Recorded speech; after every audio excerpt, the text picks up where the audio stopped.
اس کا نام دریا یار غالباً وہاں کا ایک ان کے پاس علاقہ تھا جہاں پہ ان کی حکومت تھی. اب 18ویں صدی کے اینڈ میں ایک فینومینا جو اٹھتا ہے, میں تھوڑی سی اس کے اوپر بات چلیں کر دیتا ہوں جی ضرور. کہ ابھی جو موجودہ سعودی عرب ہے یہ ایک کٹڑ اسلامک جو فنڈامنٹل ہیں اسلام کے, اس کا ایک گڑھ رہا ہے اور ہے بھی.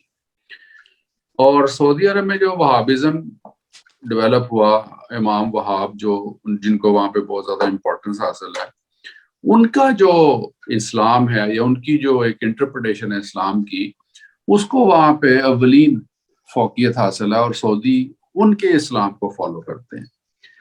اور ان سے پہلے جو شریفین مکہ تھے جن کی حکومت تھی 1924 سے پہلے مکہ پہ, یہ لوگ ہاشمی تھے, سادات سے ان کا تعلق تھا. اور ان لوگوں نے وہاں پہ اس طرح کے ہارڈ اینڈ فاسٹ رولز جو تھے وہ اپلائی نہیں کیے ہوئے تھے جیسے کہ آل سعود نے کیے آ کے, ٹھیک ہے.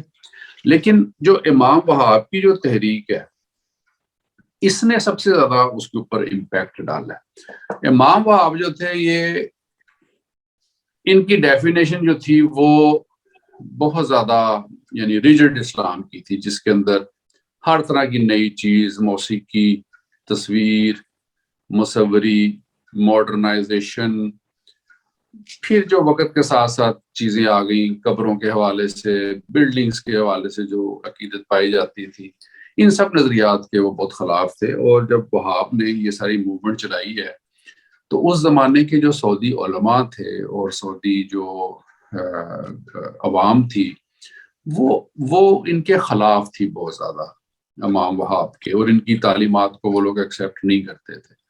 لوگوں نے ان کی بہت زیادہ مخالفت کی اور کئی جگہ پہ ان کے خلاف لوگوں نے تلوار بھی اٹھائی. یہ پھر نجد میں آ گئے اور جو الدریا جو چھوٹی سی ایک ریاست تھی جس کے یہ حکمران تھے آل سعود, یہاں آ کے ان کو پناہ ملی اور یہاں پہ انہوں نے اس حکمران خاندان کے ساتھ ایک قسم کی نیگوسیشن کی یا ان کے ساتھ گفت و شنید کی. امام وہاب کی بیٹی کی شادی جو تھی وہ ابن سعود کے ساتھ ہو گئی, ٹھیک ہے, جس سے ان دونوں خاندانوں کی رشتہ داری بھی ہو گئی.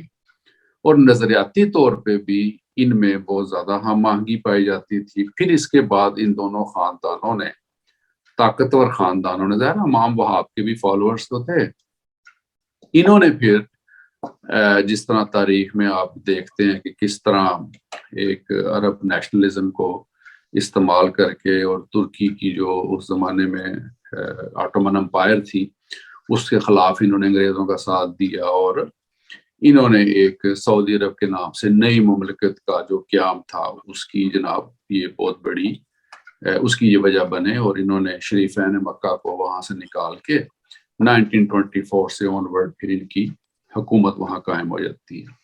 اب دیکھیے دو پاورفل جو فیملیز ہیں, ایک ہے آل سعود جن کے پاس امور مملکت ہیں, اور دوسرے ہیں آل شیخ جن کا تعلق جو ہے وہ یہ امام وہاب کی فیملی سے. عام ملکوں میں آپ نے سنا ہوگا کہ پاورفل اسٹیبلشمنٹ جیسے پاکستان ہے, امریکہ ہے, یہاں پہ پاورفل اسٹیبلشمنٹ سے مراد ہوتی ہے یہاں کی military bureaucracy, high upper level کی بیوروکریسی, جوڈیشری کے کچھ پارٹ اور کچھ امپورٹنٹ پرسنالٹیز. سعودی عرب میں جو ایک پاورفل اسٹیبلشمنٹ ہے اس کا تعلق ہے ریلیجس جو ایک اسکول آف تھاٹ ہے اس کے ساتھ, اور اس کے سب سے اہم سرکردہ لوگ جو ہیں وہ آل شیخ میں سے ہیں. یہ بات میں آپ سے اس لیے کر رہا ہوں کہ سعودی عرب جو تھا 79 میں جب سعودی عرب میں ڈیولپمنٹ شروع ہوتی ہیں اور تیل کی دولت آپ کو پتہ ہے وہاں سے نکلتی ہے, 70s میں سعودی عرب خوشحال ہونا شروع ہو جاتا ہے, اور اس کے بعد پھر آہستہ آہستہ وہاں پہ ڈیولپمنٹ ہوتی ہے, ریفائنریز لگتی ہیں, بلڈنگز بنتی ہیں, حرمین شریفین جو ہیں خادم حرمین شریفین جو ہیں وہ بہت زیادہ ڈیولپمنٹ کرتے ہیں، مسجد حرام کی نئی تعمیر ہوتی ہے، مکہ جو ہے اس میں ڈیولپمنٹ ہوتی ہے، خانہ کعبہ ایکسپینڈ ہوتا ہے. ان سب چیزوں کے نتیجے میں وہاں پہ بہت ساری کمپنیاں آئیں، فارنرز آئے، بہت ساری تبدیلی آئی، جس کو جو وہاں کے مذہبی اسٹیبلشمنٹ سے ریلیٹڈ لوگ تھے اور جو مذہبی نقطہ نظر رکھنے والے لوگ تھے، انہوں نے اسے قطعاً پسند نہیں کیا تھا اس زمانے میں، اور انہوں نے ایک موومنٹ چلائی. اور اس زمانے میں ایک بہت ہی امپورٹنٹ شخصیت تھی عبدالعزیز ابن باز. وہ وہاں کے ایک قسم کے آپ کہہ دو کہ ان کے اسپرچول لیڈر تھے، ان کے ایک بہت بڑے اسکالر تھے، اور ان کو ایک بہت زیادہ لیجیٹمیسی بھی حاصل تھی مذہبی نقطہ نظر سے. ان کے جو فالوورز تھے وہ وہی کام کرتے تھے جو اسلام آباد میں لال مسجد والے کرتے تھے. یہ لوگ سعودی عرب میں مجسمے توڑ دیتے تھے، دکانوں میں جاتے تھے، اگر کوئی ڈمی پڑی ہے کوئی وہ توڑ دیتے تھے، نوٹ تک جیب میں نہیں رکھتے تھے، سکے رکھتے تھے، تصویروں کے خلاف تھے، فورنرز کے خلاف تھے. وہ جہاں وہ لوگ ان فورنرز کے جو سعودی عرب میں آ کے کام کرتے تھے، آپ کو پتہ ہے نا حجاز میں، مکہ مکرمہ میں، ان جگہوں پہ غیر مسلموں کا داخلہ اسلامک نقطہ نظر سے مکمل طور پہ منع ہے، اور یہ ان چیزوں کو خلاف اسلام سمجھتے تھے. یہ بات میں اس لیے کر رہا ہوں کہ یہ ایک بہت اسٹرانگ اسکول آف تھاٹ وہاں پہ تب بھی موجود تھا.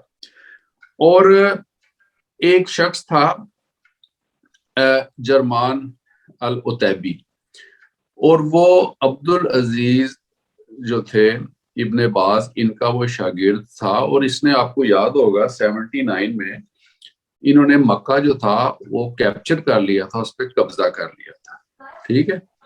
اور انہوں نے مکہ پہ قبضہ کر لیا تھا، اور ان کا جو مطالبہ تھا اس زمانے میں، ان کا مطالبہ یہی تھا کہ یہ جو سعودی حکومت ہے، انہوں نے یہاں پہ صحیح اسلام جو ہے اس کا نفاذ نہیں کیا ہوا، اور اس کے اختلاف اور اس کے احتجاج میں انہوں نے مکہ پر قبضہ کر لیا، خانہ کعبہ کو یرغمال بنا لیا. اس کا آگے سے ایک کزن تھا جس کا نام تھا محمد بن عبداللہ قحطانی، اس کا بہنوئی بھی تھا جرمان کا، اور اس کا کزن بھی تھا. اور یہ واقعہ 1 محرم 1400 ہجری کا، یعنی 1 محرم سے مسلمانوں کا یا عرب کیلنڈر جو ہے اس کے مطابق نیا سال شروع ہوتا ہے. ان کا عقیدہ تھا کہ یہ 14ویں صدی کے شروع میں جو ہے اپنا اس 14ویں صدی کے اختتام پہ مجدد نے آنا، جیسے کانسیپٹ ہے مسلمانوں میں مجدد نے آنا یا امام مہدی نے آنا. تو ان کا یہ خیال تھا کہ یہ جو محمد بن عبداللہ قحطانی ہے یہ ہمارا اگلا مجدد ہے یا امام مہدی ہے، اور یہ اب سعودی عرب میں ریفارمز کرے گا. وہ بڑا فتنہ فساد ہوا، وہ لمبی کہانی ہے، وہ اس سے آگے پھر بہت سارے اور فتنے فسادات پیدا ہوئے جن کا امپیکٹ آج تک سعودی عرب کی اور ایران کی چپکلش کے اندر پایا جاتا ہے. اس سارے نتیجے میں جی اچھا جی جاری رکھیں. محمد عبداللہ قحطانی جو تھا ہو ہی گیا، تو سب سے پہلے تو میں نے کہا میں ہیلو ہائی کر دوں. ٹھیک ہے، تھینک یو. میں بات کر رہا تھا محمد عبداللہ قحطانی جو تھا نا، اس نے جب وہاں پہ کیپچر کر لی سچویشن ساری اور اس پہ قبضہ کر لیا، تو اس کے نتیجے میں بڑی انریسٹ پیدا ہوئی پوری اسلامک ورلڈ میں. جناب مسئلہ بن گیا کہ یہ کیا ہو گیا. اس کے نتیجے میں وہاں پہ فوجی آپریشن ہوئے، اور وہاں پہ امریکن سی آئی اے کی فورسز بھی آئیں. امریکن سی آئی اے کی فورسز جب وہاں آئیں تو ان کو وہاں لانے کے لیے ابن باز نے ہی فتویٰ دیا تھا، اور ان سے فتویٰ لیا گیا کہ یہ لوگ کس طرح حجاز میں داخل ہو سکتے ہیں، کس طرح یہ حرمین شریف میں داخل ہو سکتے ہیں. تو ان لوگوں کو ٹیمپریری مسلمان بنایا گیا تاکہ یہ لوگ وہاں پہ انٹر ہوں. میں یہ انٹرسٹ کے لیے یہ باتیں بتا رہا ہوں کہ مائنڈ سیٹ کیا تھا سعودی عرب میں، کہ کس حد تک وہ لوگ اسلامی تھے یا کس حد تک ان کا جو مائنڈ سیٹ مذہبی تھا. امریکنز کو ٹیمپریریلی مسلمان بنایا گیا تاکہ یہ لوگ وہاں پہ داخل ہو سکیں، لیکن ان سے بات نہیں بنی. پھر پاکستان سے بھی کمانڈو کا ایک دستہ گیا شاہ خالد نے جو اس وقت خادم حرمین شریفین تھے، وہاں کنگ تھے، انہوں نے ضیاء الحق کو فون کیا، پاکستان میں ضیاء الحق کی حکومت تھی، تو یہ جنرل ضیاء نے بھی دستہ بھیجا اور ان فوجیوں نے بھی وہاں جا کے ان سے لڑائی کی، لیکن وہ چونکہ بلڈنگ بہت بڑی تھی، وہاں پہ ڈیولپمنٹ ہو رہی تھی، تہ خانے میں بہت زیادہ چھپنے کی جگہ تھی، تو وہ کامیاب نہیں ہو سکے۔ اینڈ پہ پھر فرینچ جو تھے کمانڈوز وہ وہاں گئے اور ان کی آمد کے لیے بھی ابن باز سے فتویٰ لیا گیا، اور ابن باز نے فتویٰ تو دے دیا، لیکن ابن باز نے چند ایک شرائط بھی ان سے منوائی کہ ان شرائط کے اگینسٹ میں آپ کی سپورٹ کرتا ہوں، اور وہ شرائط یہی تھی کہ آپ آگے فیوچر میں سعودی عرب میں سٹرکٹ اسلامائزیشن کا نفاذ کریں گے، اور جس کا آج تک اس کا امپیکٹ رہا ہے۔ قصہ مختصر یہ کہ خانہ کعبہ کو کلیئر کیا گیا، جرمان جو تھا اس کو گرفتار کر لیا گیا، محمد عبداللہ کہتانی ایک ہینڈ گرنیڈ حملے میں مارا گیا۔ جرمان اور اس کے ساتھی جو تھے ان کو ابن باز کے سامنے پیش کیا گیا فتوے کے لیے۔ ابن باز نے ان کو باغی قرار نہیں دیا اور نہ ہی ان کے مطالبات کو غلط اس نے قرار دیا۔ ان کا خیال تھا کہ آپ لوگوں نے جو بے حرمتی کی اور خانہ کعبہ میں قتل و غارت کا موجب بنے ہیں، اس کے جرم میں ان کو سب کو سزائے موت دی گئی، ان کے سر اتار دیے گئے اور پھانسی دے دی گئی۔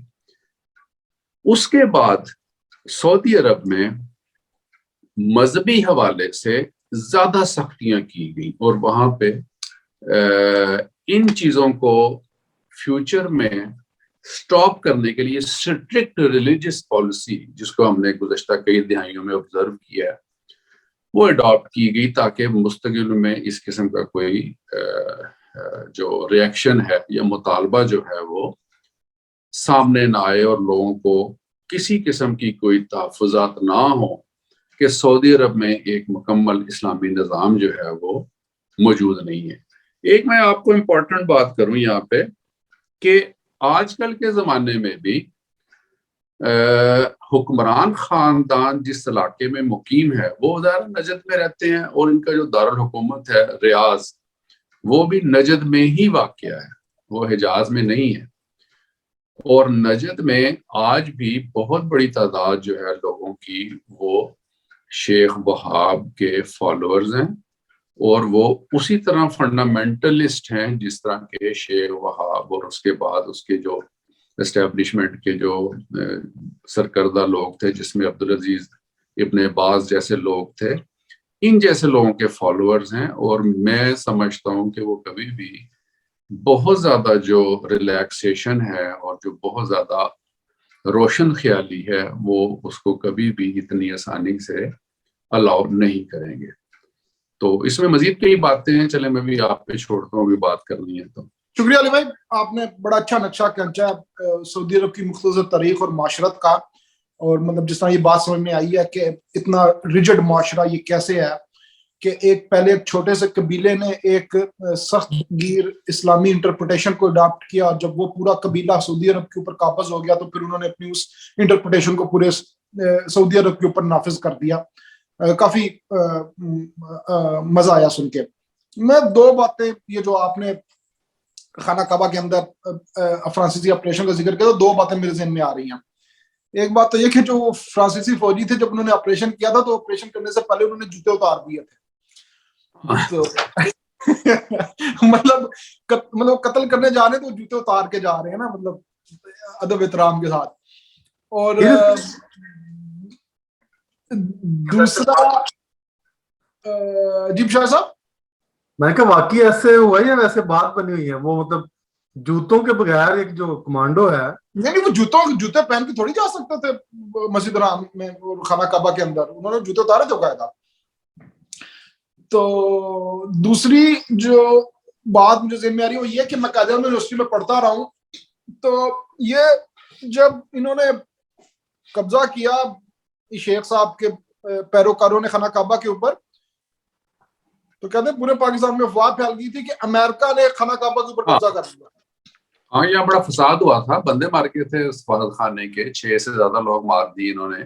جی جی، اور ادھر امریکہ میں، ادھر پاکستان میں فساد ہوا، ادھر ایران میں ہوا، آل اوور دا ورلڈ یہ افواہ پھیل گئی۔ جو قائد اعظم یونیورسٹی تھی وہ امریکن ایڈ سے بنی تھی اور وہ امریکہ کی امداد سے وہ بن رہی تھی اس وقت. تو یہ آنن فانن خبر پھیلی کہ کانا کعبہ کے اوپر نا امریکہ نے قبضہ کر لیا. تو قائد اعظم یونیورسٹی کے جو اسلامی جمعیت طلباء کے لڑکے تھے انہوں نے اسی ٹائم جلوس نکالا, اور شاید کچھ لوگوں کو نہ پتا ہو لیکن American embassy Quaid Azam university سے مطلب آدھے گھنٹے کی بات پہ اگر وہ میدان کراس کرے نا, اس کے درمیان ایک میدان, ایک بڑا سا جنگل سا آتا ہے, اگر اوپر سڑک کے تھرو آئیں تو میرے خیال آپ کو 45 منٹ لگیں گے واک کرتے ہوئے, اگر سیدھا آئیں تو 25 منٹ لگتے ہیں. تو اسلامی جمعیت طلبہ کے لڑکوں نے وہ جلوس نکالا, امبیسی پہنچ گئے, امریکن امبیسی, وہاں توڑ پھوڑ کی, آگ لگائی, امریکن مارے گئے. تو قائد اعظم یونیورسٹی کی انہوں نے امداد بند کر دی. اس کا نتیجہ یہ نکلا کہ جو Quaid Azam university centrally air condition ہونی تھی نا, وہ ایئر کنڈیشن نہیں ہو سکتی. اور بھی بہت سارے ڈپارٹمنٹ بننے تھے جو نہیں بنے پھر بعد میں. ایگزیکٹلی, اور بہت ساری بلڈنگ جو تھی وہ پھر بعد میں انہوں نے خود بنائی تھی. تو میں نے کہا کہ یہ چھوٹا سا ایونٹ تھا, میں پاؤں. تو علی بھائی آگے چلتے ہیں. اب تو چلیں ہم آگے چلتے ہیں کہ اس کا آج کی روشن خیالی کا کیا جو ہے بیک گراؤنڈ ہے اور اس کا امپیکٹ کیا ہو سکتا ہے. ہاں بالکل, اور خاص طور پہ محمد بن سلمان کا کیا کردار ہے اور کیوں ضرورت پیش آ رہی ہے روشن خیالی کی, اس کی کیا وجوہات ہیں, اس کے کیا اثرات ہوں گے. جی علی بھائی. پہلی بات تو جیسے میں نے یہ کی نا, یہ روشن خیالی پہلے بھی سعودیز میں کچھ نہ کچھ انہوں نے شو کرنے کی کوشش کی تھی 70s میں. یہ جو شاہ فیصل تھے یہ خود کافی روشن خیال انسان تھے, اور ان کی جو اہلیہ تھی وہ ٹرکش تھیں اور وہ ایک ایجوکیشنسٹ تھی. انہوں نے یہ بہت ریجڈ اور بہت فنیٹک قسم کے لوگ نہیں تھے, لیکن جو مائنڈ سیٹ بنا تھا جس کی بنیاد پہ یہ لوگ حکومت پہ آئے تھے, پاور پہ آئے تھے, اس مائنڈ سیٹ کو سیٹسفائی کرنا ان لوگوں کے لیے بڑا مجبوری تھی. اس لیے شاہ فیض کے زمانے میں انہوں نے دوبارہ وہاں پہ بڑی اسٹرکٹ پالیسیز جو تھیں وہ اڈاپٹ کی. جیسے ہمارے سامنے کی بات ہے کہ عورت اکیلی باہر نہیں جا سکتی, ڈرائیونگ نہیں کر سکتی, اس کے علاوہ اور بے شمار جو معاملات تھے. اب صورتحال یہ ہے کہ سعودی عرب کا جو عام آدمی ہے, ہم یہ دیکھیں گے اس کے اوپر کیا امپیکٹ ہے ان سب چیزوں کا. جب سے تیل نکلا, اور تیل نکلنے کے بعد جو سعودی اکانومی تھی وہ ظاہر ہے وہ ایک بوسٹ کر گئی اور سعودی عرب ایک امیر ملک بن گیا. ایک جو بدو ہے یا ایک جو صحرا میں رہنے والا شخص ہے یا جو ایک عام آرڈنری عرب ہے, وہ ان سب چیزوں کو ایک بلیسنگ سمجھتا ہے اپنے عقائد کی اور اس سسٹم کی جس کے نیچے وہ زندگی گزار رہا تھا یا زندگی گزار رہا ہے. اس لیے سعودی عرب میں جو کوئی بھی بغاوتیں اٹھی ہیں یا جو کچھ بھی وہاں پہ معاملات ہوئے ہیں, وہ ظاہر وہ قطر سے جو ملحقہ علاقہ وہاں پہ شیعہ منورٹی رہتی ہے, وہ ایک ڈفرینٹ پولیٹیکل ایشو تھا جس کی بنیاد پہ وہاں پہ فسادات ہوئے یا وہاں پہ بغاوتی ہوئی. لیکن عام آدمی جو تھا وہاں پہ وہ مطمئن اس لیے تھا کہ وہ سمجھتے تھے کہ یہ سب کچھ ٹھیک ہے اور ہماری جو زندگی بھی خوشحال ہے اور ہم سب کچھ یہ جو وقت گزار رہے ہیں یہ سارا کچھ اس سارے سسٹم کی بلیسنگ. اب ہوتا یہ ہے کہ اب تیل کی جو پیداوار ہے ظاہر ایک وقت آئے گا وہ بھی کم ہو جائے گی. ایک وہ زیر زمین ریزروائر ہیں, with the passage of time وہ کم ہوتے چلے جائیں گے, جو کہ اب وقت آتا جا رہا ہے.